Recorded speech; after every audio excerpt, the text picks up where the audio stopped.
നമ്മുടെ മുത്തു മുഹമ്മദ് നബി കൊച്ചുകുട്ടിയായിരുന്നപ്പോൾ ഒരു ദിവസം ഉച്ച സമയത്ത് കടുത്ത ചൂടിൽ അദ്ദേഹം മക്കയിലെ തെരുവിലൂടെ നടക്കുകയായിരുന്നു.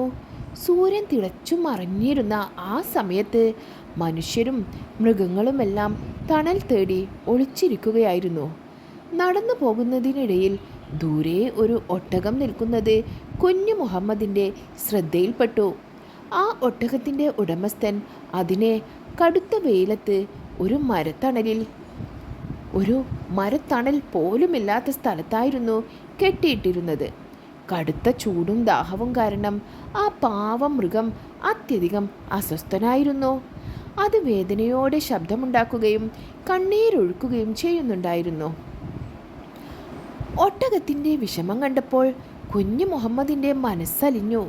മറ്റുള്ള കുട്ടികൾ കളിച്ചു നടന്നപ്പോൾ ഈ കുട്ടി നേരെ ഓടിയെത്തിയത് ആ ഒട്ടകത്തിൻ്റെ അടുത്തേക്കാണ്.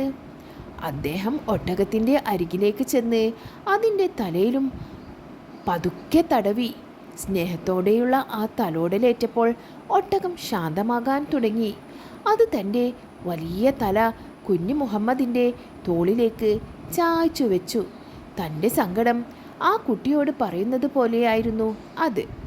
ഉടനെ തന്നെ മുഹമ്മദ് നബി ഒട്ടകത്തിന് കുടിക്കാൻ വെള്ളം നൽകുകയും അതിൻ്റെ ഉടമസ്ഥനെ അന്വേഷിച്ച് കണ്ടെത്തുകയും ചെയ്തു. മൃഗങ്ങളോട് കരുണ കാണിക്കേണ്ടതിൻ്റെ പ്രാധാന്യത്തെക്കുറിച്ച് അദ്ദേഹം ആ ഉടമസ്ഥനോട് സംസാരിച്ചു. ഒരു കൊച്ചുകുട്ടിയുടെ വാക്കുകളിലെ സത്യസന്ധതയും സ്നേഹവും ആ മനുഷ്യൻ്റെ മനസ്സ് മാറ്റി.